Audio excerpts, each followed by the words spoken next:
because hold on, sweetie. So for purposes of stack, we don't have a lot of room. If anyone could raise their hand and come forward in the light and just try to do it from there, I think that would be the most helpful because we're kind of enclosed and we want to stay warm. What? So Yeah, for stack, just raise your hand. We'll see you and we'll call on you. Yes. Oh, how you doing? Hi. Hey, I ain't know who you were. But look, this is what I'm saying. Is this direct response from what the agenda is? I'm not reading all the paper because the paper ain't reading me.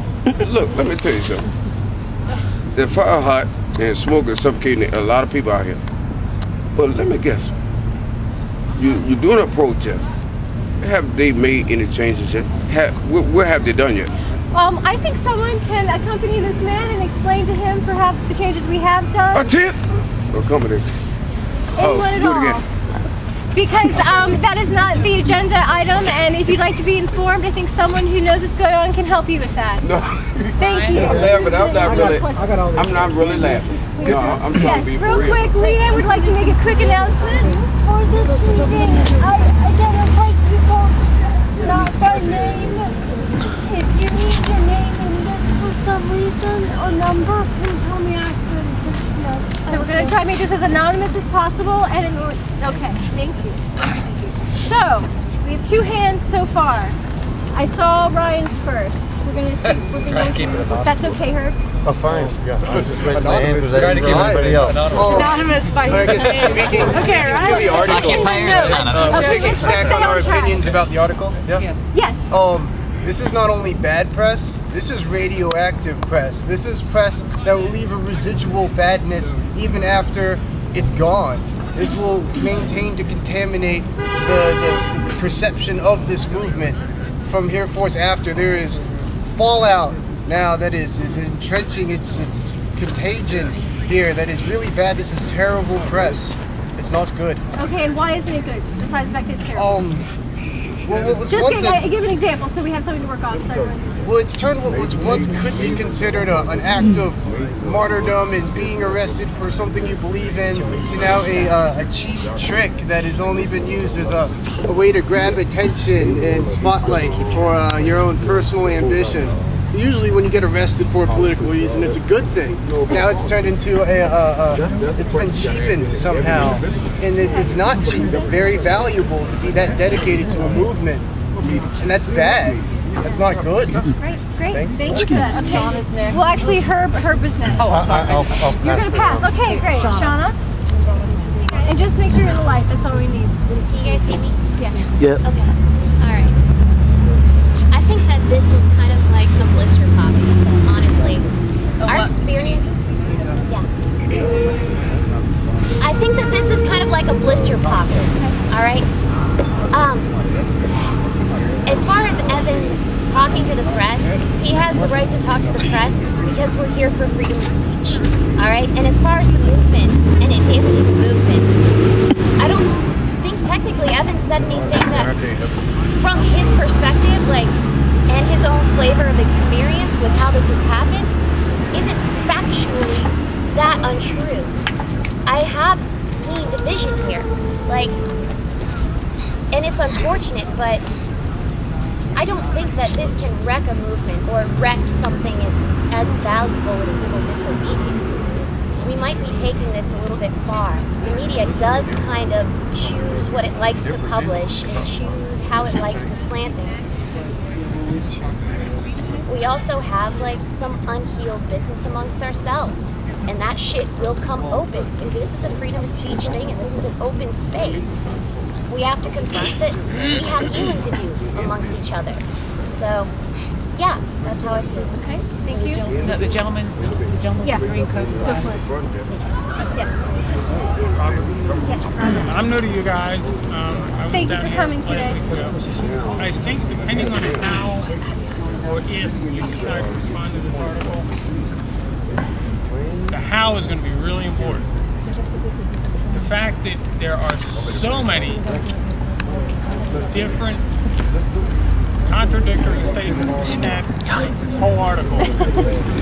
We have no spokesman, but hey, I'm the spokesman. Great. we don't all want this, but we want this.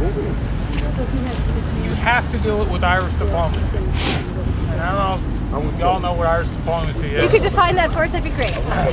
It's telling somebody to go to hell in a way that they want you to book their trip. Okay, thank you for a strategy. That's a strategy idea. You have to come at this, if you respond to this at all, and I don't say you have to. In fact, I think if you didn't, it would work better for you. And if you actually did That's the plane I'm talking right how to respond, you're going to have to do it very, very politely. And I would take this basically as an internal issue. It has been made public. It has, but I don't know if going to the papers and start Sure. a snowball fight in the press is the way to go with this thing. Okay. Thank you, Robert. Okay, next. Gentleman with the white hoodie. Bill, nice to meet you. First of all, what was done with that article, you got to remember is that a lot of times reporters take information. They'll talk to you for 5 minutes and they can make a 5-hour essay out of it using little excerpts and spinning them around and making it sound to their agenda. So we need to also think about that first. Secondly, what you need to do is don't go out and get aggravated over it or feed into their that's what they want you to do is fuel their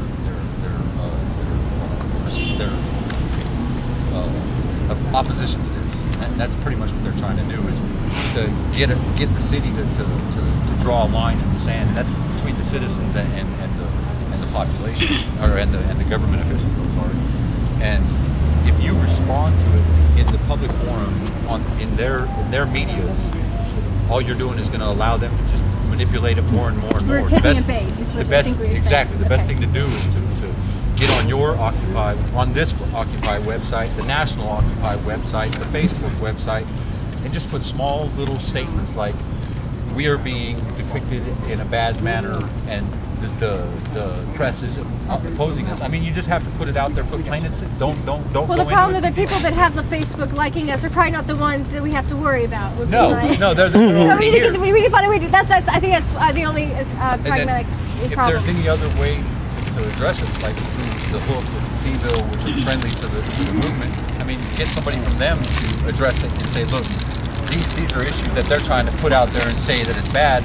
We just say, look, this all that happened is that there was a bunch of obvious things stated in this article. There's a lot of obvious things stated. If this is a true protest, if they say your permit's over, who's going to leave? If it's a protest, protests don't leave. You know, they stand up. So stating the obvious. Okay. Thank you very much, Bill. Okay, Sarah then Ashley. So I think we need to address the blatant lies that are in this article.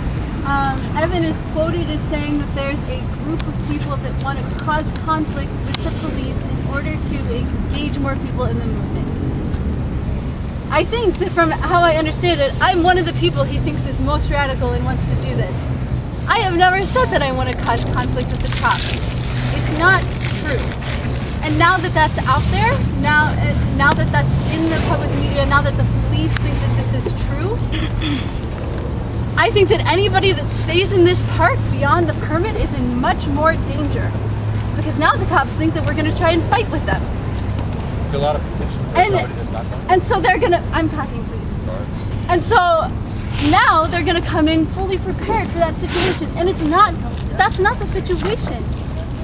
And so I feel like Evan's actions in this interview have put anybody who stays in the park beyond the permit in a grave danger with the police.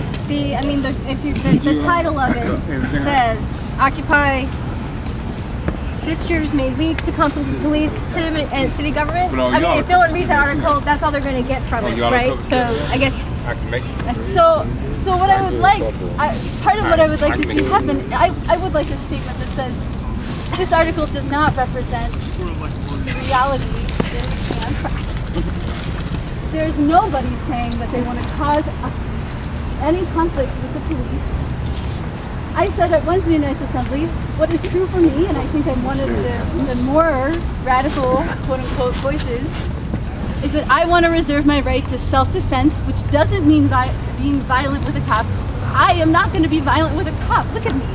I'm not going to be able to do anything, but I want my right to self-defense. I want to be able to block and I want to be able to block others from attack. That's all that has been said. That is the most extreme thing I've heard said in this camp. Okay. So Thank you, Sarah. Ashley? I agree with Sarah wholeheartedly. I think that someone chose to speak on behalf of the group, and they chose to use their opinions and the things that they're thinking in their own head, and then they purposefully went to the media because they were upset because they didn't get invited to a secret meeting. It also pretty much indicted everyone who was at the affinity group meeting when we were just discussing transition. And last time I checked, it's okay for people to get together and have conversations if they feel like it. It's not about exclusion. It's not about we're doing something in secret. Everything that we talked about in the meeting, I think we have tried to bring to the General Assemblies and let everyone know about. I was at the meeting, so I personally have a stake in it. I think that it's ridiculous for someone to do what they did and think that it's going to be okay or that they can justify it at all in any way. There's a picture in the article that also makes people in the group look like they're part of this subgroup that doesn't even exist. And it's not okay for anyone in the group to go talk to the police, the media, or anyone else on behalf of the group spreading their opinions, which their opinions are lies at this point around to the world. It's not okay. I think that that person has gone against our core values, and I think that they should be excused. That's how I feel about it. Thank you, Ashley. Frank, and then Evan. Yeah, I just want to say, obviously people have a right to speak to the press and their opinions. I'm disappointed if that's, if they quoted correctly, because I just feel it's, as Ashley says, it's just blatantly untrue. I mean, nobody here has said that they kind of have an agenda where they want to get arrested to kind of up their mojo or whatever. It's been nothing like that. I want to reiterate, the people who are standing here, I trust and I still trust, and I think this notion that people are inexperienced and they're going to pout like little babies when the occupation ends. Sure, we have different levels of experience with activism, but I don't care if you've been active for a day, a year, or your entire life. If you're here, you're our brothers and sisters, and we support you. And I think this notion, it's very condescending, at least the way the article has been portrayed, of people just being immature babies who are going to wah and cry and they get kicked out. We're here for a principle. I think people have tried to preserve that principle, and I've tried to preserve it. We all make mistakes. Yes, there's visions, there's disagreements. Duh, the 99% people disagree. Who would have thunk it? Yeah, of course people disagree. Okay, we can characterize that in a mature manner without this kind of condescending, very patronizing tone. And I would hope that this kind of thing just doesn't happen. I realize sometimes it does, and I'm sad that it has, at least the way it's been portrayed in that article. And I hope moving forward that we can, even if we disagree with people, we can be respectful and not treat people like children. And figure out what